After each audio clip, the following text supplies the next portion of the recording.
Nothing has changed, but everything feels different. The same game, the same environments, the same music. But when we return, the feeling isn't the same. And deep down, it never will be again. More bits the better, and the new machine from Nintendo is as good as it gets. In our minds, all those places were enormous. Game system called Nintendo 64. The colors was more vibrant. Every detail felt truly important. You lived each adventure as if you were really part of that universe, because you had been there over and over again.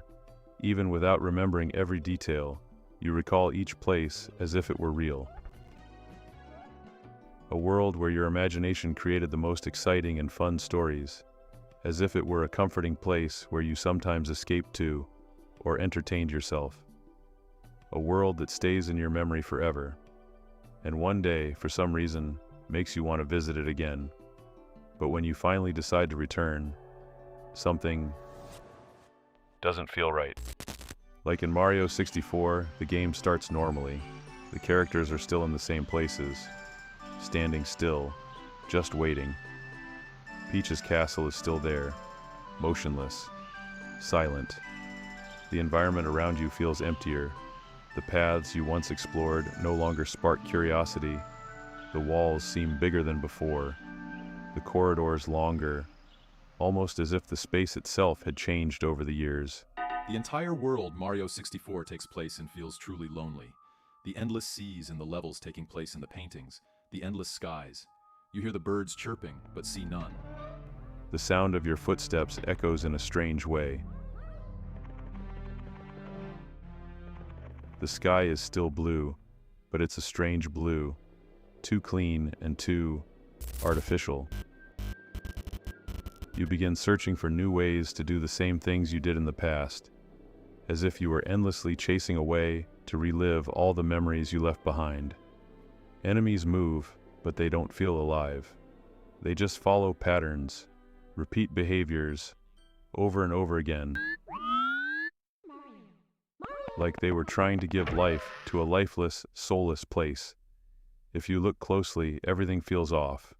Not exactly frightening, but there's something nearby that doesn't feel safe, like every step you take is being watched, from a distance.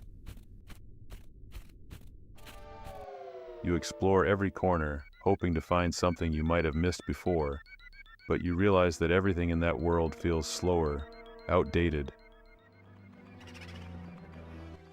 Your life has changed, but everything in that world has been frozen all these years, waiting for the return of a version of you that will never come back.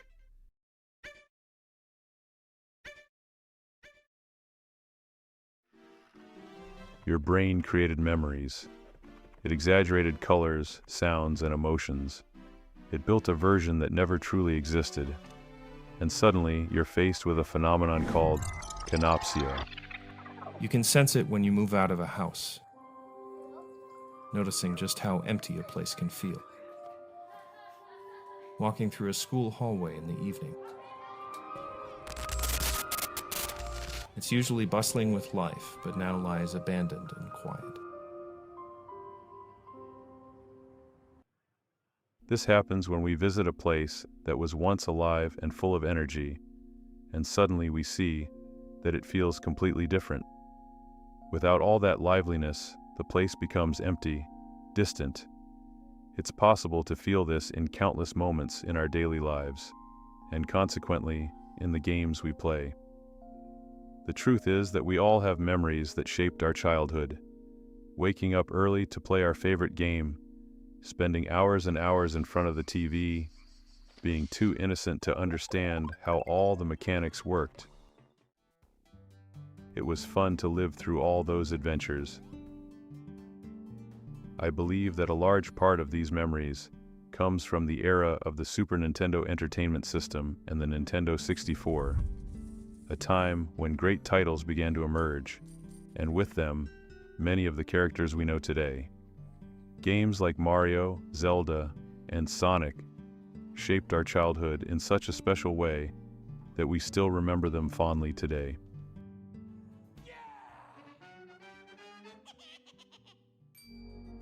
I personally have some games that bring me nostalgia, like Bugs Bunny and Taz, Time Busters,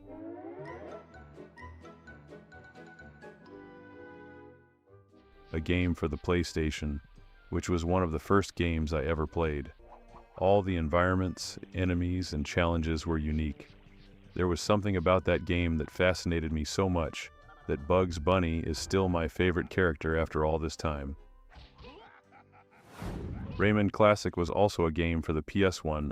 It's one of those games that starts off simple and quickly becomes absurdly hard.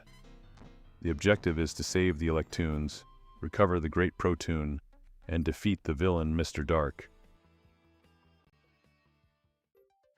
It feels like all of that stayed in the past, and the truth is, no matter how hard you try, you will probably never relive it again.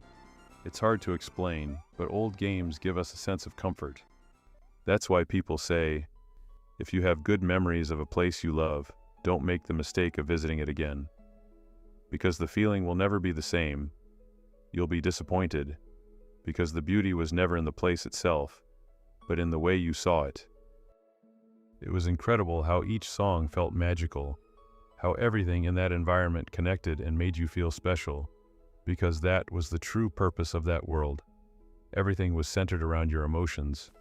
Moments of happiness, sadness, loneliness, and suspense were intentionally created so that your memories of that game would be even deeper.